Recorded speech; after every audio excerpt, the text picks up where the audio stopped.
So not to feel like you had to make a real estate deal or create something from scratch, but is there something that you're already working on or that your office has already been talking about that is tied to the mission that you could investigate a little bit more? Now, I initially wasn't going to do that, and I started with something different. And it was like, Janae, every time you talk about being nervous about the capstone project, somebody's like, what are you working on? Just do that. That sounds awesome. Eventually I listened, and it was a lot less stressful, right? Again, this is something that I know really well. I can dive a little bit deeper. It can be a really big idea. Maybe it will pan out. Ideally it will. Maybe I won't be able to be the one to see that through, but it made it a lot more exciting for me to not be stressed about it. In terms of the silent retreat, I'm an extreme introvert, so I was very excited about the silent retreat and a chance to disconnect. Like Joe mentioned yesterday, there's socials and things built in. You have a chance to talk one-on-one with somebody as well. I've found it a great way to reconnect and disconnect. So reconnect to things that bring me joy, and disconnect from being in meetings all day in and out without breaks in between. So that I think was a gift. And so that'll kind of probably be my theme as I kind of talk through a little bit of my ICP experience and my impact. But the reconnect and disconnect, I think, were two of my biggest takeaways. Are there other things that you're excited about, other things that you're nervous about, things that you had heard about? Go for it. I was just going to say excited about the exercises. Mm-hmm. I was sharing with my group that I felt that at this point in my life, I feel like my prayers have come. I won't say the best way probably maybe a little boring. Mm-hmm. So I'm looking forward, even in the exercise today that Joe and I talked about earlier, Mm-hmm. looking forward to some challenges maybe spiritually. Mm-hmm. I think personally in leadership that I've shied away from, maybe without structure. Mm-hmm. So I think being in community with people and kind of doing that challenge seems like what we're looking for. Mm-hmm.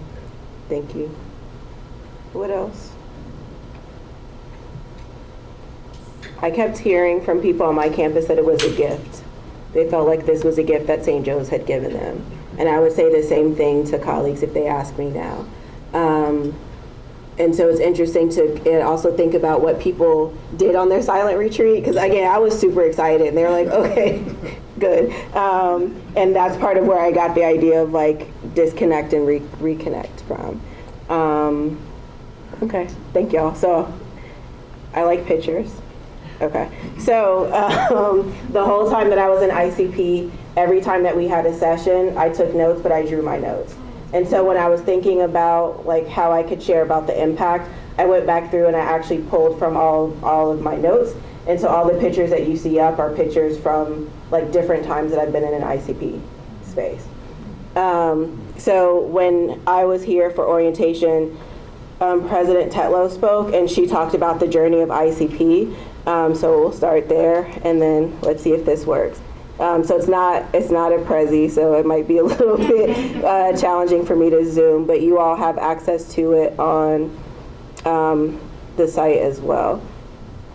So again, this opportunity to be able to reconnect. So I really like art. This is why I'm a marketer, because my dad was a career counselor and he had me do a test and it said that advertising is the best combination of art and strategic thinking. And I'm like, okay, I'm going to be a marketer. So, but I don't get to draw as much or sketch as much or paint as much. So this was also a really great time to explore that. I say that my third career will be sketchnoting, and so this is my entry into that. Again, towards the beginning of my time in ICP, we were asked to kind of reconnect with previous experiences or remember times when we were able to use our gifts or talents or felt welcome, things like that. in President Tetlow's talk, she talked about bringing courage and ambition and innovation to the spaces that you're in. Again, at the time I was in the dean's office as a first-time associate dean, I had been in the DI space before as like sharing the role. I joke with people that when I was in corporate and I was sent to leadership development training, I came back and I resigned.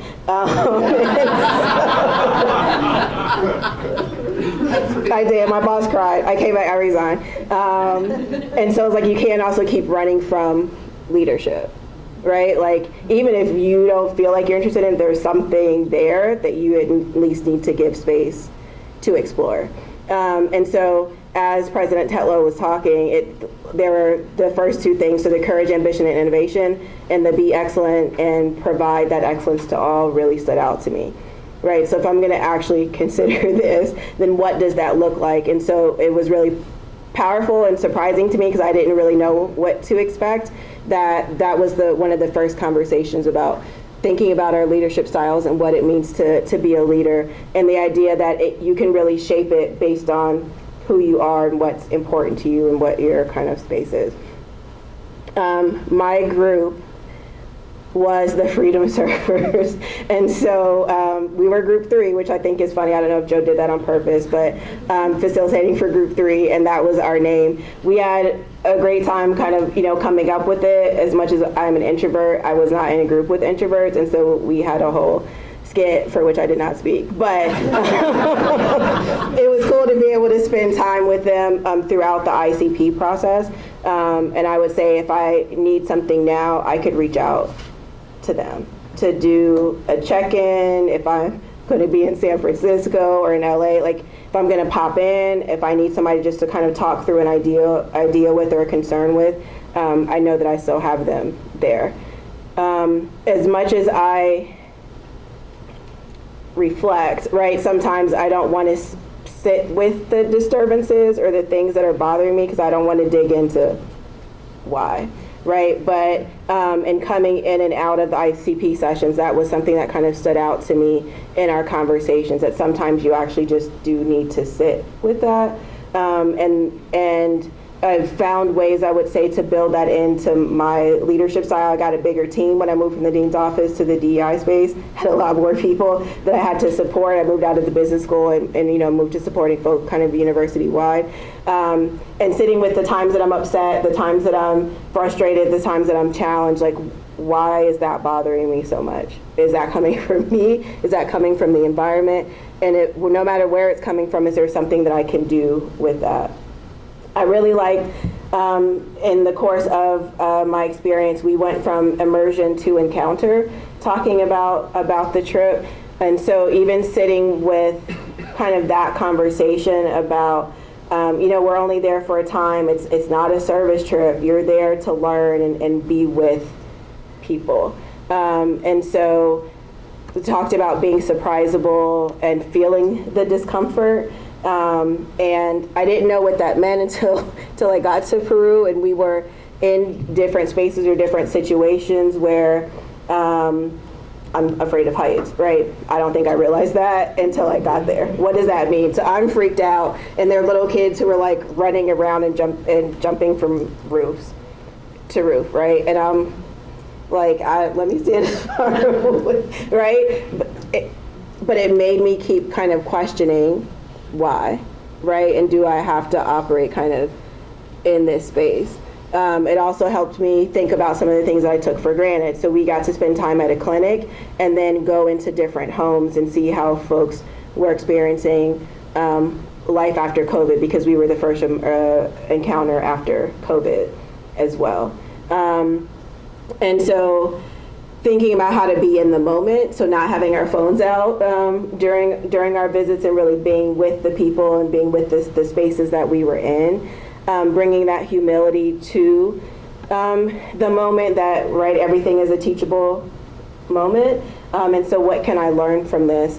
And it made me kind of think about what I could be doing differently in my classes. So my upper level marketing classes, I do tend to do service. So I teach entertainment marketing. The students do a benefit concert. So for the last 10 years, they've done a benefit concert. But could that look a little bit different, right? And so it kind of challenged my idea of charity and justice. And even though I thought I was doing justice work with the students, was I actually doing more charity work? And how can I make sure that the students are still surprisable, that the students are still going in with humility, with respect? Yes, we want to help these different organizations, but are we doing it kind of in the right way? And so when I reflected or even looked at some of the students' previous assignments, they didn't know as much about the organizations as I wanted them to. They were raising the money, right? But they weren't understanding kind of the social issues that we were trying to interrogate. And so it helped me rethink how I was doing my classes. Some of the conversations I would have with students early on, the way that they engage with the clients from the beginning of the semester, and making it about kind of more than the concert. I started building in content about cultural humility into my class that wasn't there before. And again, it's entertainment marketing, right? But if I want students to understand the impact of entertainment on the world and how they can use entertainment to do good, I think the benefit concert's a great way to do that, but I learned there was a better way that I could do that. One of the sessions, I want to say, was the workshop. We talked about the nap ministry and this idea that rest is medicine. I don't really sleep, right? I'm always going, I do 20 million different things, but I need to rest. And I need the space to rest. And I need to be able to disconnect. I think I'm good with boundaries, but I'm probably not as good with boundaries as I used to be. But I need the rest to be creative, to be kind, to be thoughtful, like all the things that I want my team to be able to do. But I'm not even taking a break so that I can bring that to them and bring that to my colleagues and bring that to my students. And so I also appreciated being kind of challenged with that reminder that rest is medicine. And so it became something that I kind of pushed my team on, right? Like, we're just gonna disconnect. I'll see y'all in 2 weeks, it'll be fine. If there's an emergency, it'll make its way to me and I'll deal with it. And if people contacted me with something that was an emergency, I'll talk to y'all later, right? And so people also got used to the, like, is this actually an emergency? Maybe we just leave Janae alone right now. Leave her team alone right now, right? And so also kind of making space for both of us, or for all of us. My favorite quote is, your talent is God's gift to you, and what you do with it is your gift back to him. And so there was one session where we were in during the silent retreat where we talked about discerning your individual gifts and talents. And so on the silent retreat, what I was asked to do was actually write my ideal job description, because the person I was meeting with was like, I can tell you don't like what you're doing. Think about what it is that you want to do. Right, again, like maybe you shouldn't keep running from leadership. You just have to figure out what leadership looks like to you and what's the space for you. And so I emailed one of my colleagues on campus and asked them for a particular job description. They're like, you're at a silent retreat, why are you emailing? I was like, I got an assignment, I'm just trying to do my homework. And I got that job description and fought my way onto the Wi-Fi and worked through what that looks like. And I always have that in my back pocket.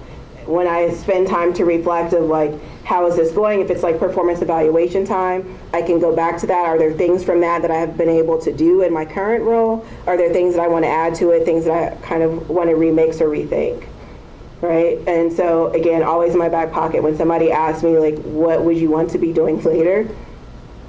Here, I have it. It's not all pretty, but I know like what kinds of tasks I want to be doing, what work-life balance looks like to me. Like those are things that I can easily speak to because I have them right there thanks to the assignment that I was given. And it got me to, again, spend time thinking about what am I good at, yes, but also what makes me happy. And those are two very different things for me. And so even if somebody's like, oh, do you want to keep doing this work? No. What I want to do is something where I can be really creative all the time and help with like faculty development and student engagement. Are there pieces of what I'm doing now that I can pull into that? Yes. But it helped me to be able to see what actually brings me joy and to be able to speak up to that and speak to that. And so that's been a gift for me. let's see if I can show you. So at our capstone, at our capstone, the former provost of Holy Cross spoke, and she asked us to think about our epiphany moments in the program. And so as I was sketching mine out, this is my list. So ideal job and joy at work, a view of leadership and what next steps look like, gift talent, so again, the combination of words, my leadership style. At my silent retreat, the swings were my favorite thing. I was in Colorado, and I tried a different swing every day, and I would sit out on the swing and read my book or take pictures or whatever. And then again, getting back to my art. So one of the other things I did on my silent retreat was I sent art supplies, I ordered art supplies from Amazon, and I painted while I was out there. And now 2 of the paintings are in my nephew's bedroom. And so whenever I get to go visit, it's the nice reminder, right, of what I was able to kind of do. But again, it was a nice way for me to be able to reconnect to something that makes me happy, but I don't have a lot of time to do it because I don't have a lot of time to do it. And so I appreciate that. The things in the center are, again, just from some of the conversations that stood out to me. So the revolution is affirming life, dignity, and social justice of all people. Came up in one of our visits when I was in Peru. The idea about thinking about hope. So hope is our superpower. So, right, I'm all into superheroes and all that goodness. So that stood out to me when that was shared. The idea that hope is contagious and that we can be in solidarity and community with folks, but through hope. And then again, thinking about how am I engaging in my teaching. So the Ignatian pedagogy is one of the modules. And I had been to an Ignatian pedagogy seminar at St. Joe's before, but again, just kind of coming back to that. And what does that look like for me as an instructor in the classroom? What does that look for me as a program director? How does that look for me as an associate dean or as an associate provost? Are there different ways that I can, think more about context, that I can be reflective and help my students do the same? Are there things I see that need to be changed and we can kind of take action? How do we kind of reassess all of that? So that's my overview. So again, this is posted on your site. So if you want to see more of the detail, you can. So again, pictures make me happy. It was a great way to kind of be able to stay engaged in every session, to have notes that I could reflect on. I actually was getting emotional when I was going back through everything just to see how much I got from it and how much I learned. And so my questions for y'all. In this process, based on what you kind of even talked about earlier, about what you've heard about, what you understand about the program, what you're excited about, what you're nervous about, think about ways that you can treat or celebrate yourself through ICP. I think being part of ICP is, right, a gift. How have you celebrated that? How can you celebrate that? How can you treat yourself in this process? How might you challenge yourself in this process? And my challenge to myself was actually think more about leadership and what that means to you.